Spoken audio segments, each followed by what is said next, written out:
सर्वेभ्यो नमो नमः।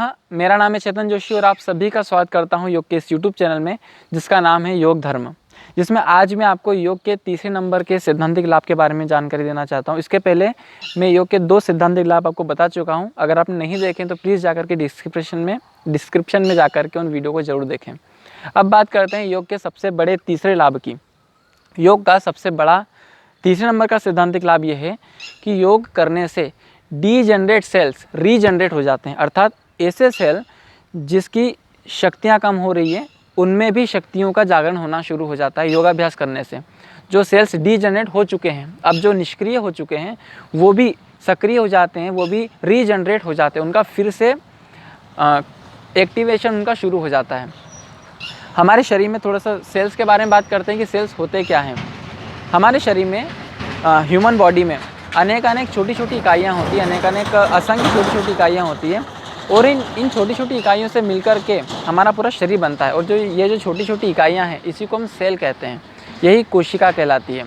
सेल के 3 प्रमुख पार्ट होते हैं, एक तो सेल मेम्ब्रेन, साइटोप्लाज्म और न्यूक्लियस।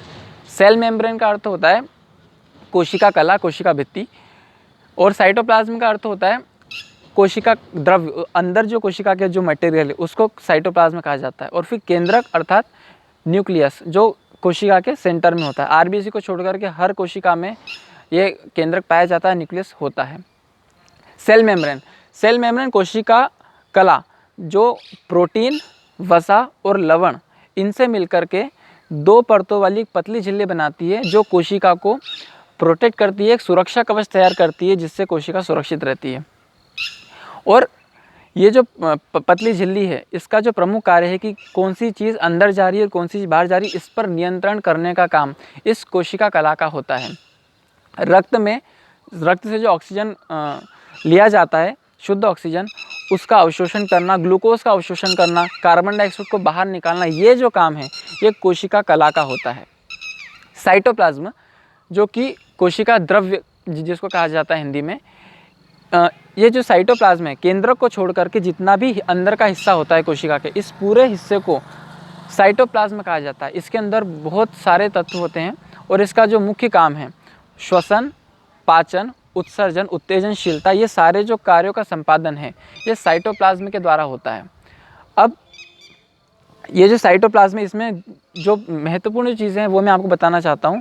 एक होता है राइबोसोम, एक होता है राइबोसोम, माइटोकॉन्ड्रिया, लाइसोसोम, सेंट्रोसोम, ये सब चीज़ें होती है। तो जो राइबोसोम का काम है उसको राइबोसोम को प्रोटीन फैक्ट्री कहा जाता है, अर्थात वहाँ पर प्रोटीन का निर्माण होता है, बहुत सारा प्रोटीन राइबोसोम में होता है।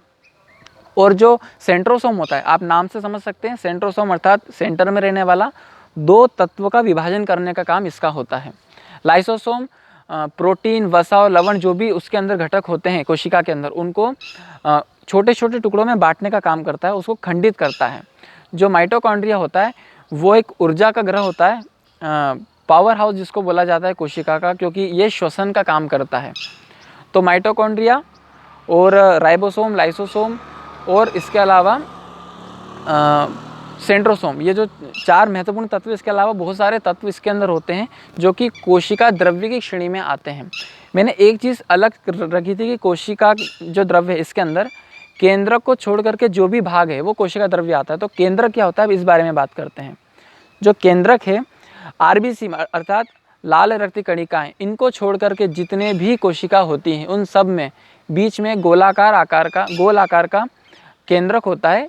और ये जो केंद्रक होता है ये हमारे शरीर में जितनी भी कोशिकाएं हैं उनमें डीएनए और जो हिंटोसिस 2 नाम जो 2 प्रोटीन हैं, इन दोनों प्रोटीन को मिला करके क्रोमोसोम्स का निर्माण करते हैं। और इन क्रोमोसोम्स में जीन्स होते हैं और इन क्रोमोसोम्स के माध्यम से, जीन्स के माध्यम से पीढ़ी दर पीढ़ी आनुवांशिक गुणवत्ता हमारे शरीर में विकसित होती रहती है। जो माता पिता के गुण होते हैं वो बच्चों में आते हैं। ये डीएनए और हिंटोस 2 प्रोटीन के मिलने से जो क्रोमोसोम्स बनते हैं, उन क्रोमोसोम से जो जीन्स बनते हैं उससे ये गुण बच्चों में आनुवांशिक रूप से आते हैं, चाहे वो गुण हो चाहे अवगुण हो, वो उसमें आते हैं। अगर कोई बीमारी है तो वो बीमारी भी ट्रांसफ़र होती है पीढ़ी दर पीढ़ी। तो जो भी प्रॉब्लम्स होती हैं सेल्स में वो हमारे शरीर को पूरी तरह से इफ़ेक्ट करती है। और हमारे सेल्स जितने ज़्यादा अच्छे होते हैं उतना ज़्यादा हमारा शरीर अच्छा होता है। सेल्स छोटे छोटे सेल से मिलकर के टिश्यू बनता है और छोटे छोटे टिश्यूज से मिलकर के हमारा ऑर्गन बनते हैं। हमारी आँखें, हमारा ब्लड का जो ऑर्गन्स है हमारे शरीर के, जैसे कि पेनक्रियास, किडनी, ये सब बनते हैं। तो आपने देखा छोटी छोटी कोशिका, उन कोशिकाओं से टिश्यूज़, उत्तक, और उन उत्तकों से फिर ऑर्गन, हमारे शारीरिक अंग, छोटे छोटे जो अंग है वो बनते हैं, और फिर इन सब से मिलकर के पूरे शरीर का निर्माण होता है।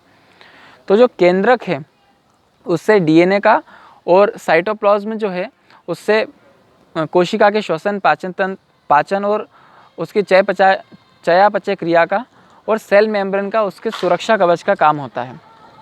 और अगर इन सेल में डीजनरेशन शुरू होती है तो हमारी बॉडी भी बहुत ज़्यादा नेगेटिव तरीके से इफेक्ट होती है। अब बात करते हैं कि कहाँ कहाँ डिफेक्ट आ सकता है। अगर हमारी एक भी सेल, एक भी कोशिका में डीजनरेशन आती है तो हमारे शरीर के जो ऑर्गन्स है वो बहुत गलत तरीके से काम करना शुरू कर देते हैं। हमें गैंग्रीन की प्रॉब्लम हो सकती है, हमारा मांस शरीर का सूखने लगता है धीरे धीरे, क्योंकि कोशिकाओं का जो डीजनरेशन है वो शुरू हो चुका है। तो मांस सूखना शुरू हो जाता है, या हमारी वेरिकोन वेन्स की प्रॉब्लम हो जाती है, हमारी नसों में नस जो है हमारी वो सूखने लग जाती है, उसमें ब्लड का अवशोषण नहीं हो पाता, उसमें ब्लड नहीं आ पाता, या उसमें किसी भी तरह कोई भी डिफेक्शन हो जाता है।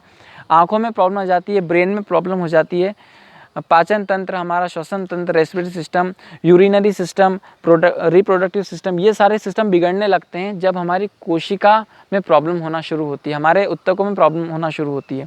और जो गैंग्रीन नाम का जो रोग है वो उत्तकों में प्रॉब्लम होने से शुरू होता है, और उत्तक में प्रॉब्लम आ रही है, जो हमारे टिश्यूज़ में प्रॉब्लम आ रही है, इसका मतलब ये है कि हमारी कोशिका जो है उसमें प्रॉब्लम आ रही है। जब कोशिका स्वस्थ है तो उत्तम स्वस्थ होगा, और उत्तक स्वस्थ होते हैं तो हमारा शरीर के ऑर्गन स्वस्थ होते हैं, और ऑर्गन स्वस्थ होता है तो हमारा पूरा शरीर स्वस्थ होता है। ये मेडिकल टर्मिनोलॉजी से मैंने आपको बात कही है, और ये सब भी चीज़ें ठीक होती हैं योगाभ्यास करने से। इसलिए मैंने कहा कि योग का तीसरा सबसे बड़ा सिद्धांतिक लाभ जो है वो ये है कि योग से डीजनरेट सेल भी रीजनरेट हो जाते हैं। अगर इनमें डीजनरेशन शुरू हो गई है इन सेल्स में, जो कि प्रोटीन बनाने का काम कर रहे हैं, वसा बनाने का कार्बन का काम कर रहे हैं, ऑक्सीजन बनाने का काम कर रहे हैं, अगर इनमें डीजनरेशन शुरू हो गई है तो हमारे शरीर में वापस उनका रीजनरेशन शुरू हो जाता है जब हम योगाभ्यास को करते हैं। तो योग का सबसे बड़ा लाभ ये भी है। आज के लिए इतना ही, बहुत बहुत धन्यवाद।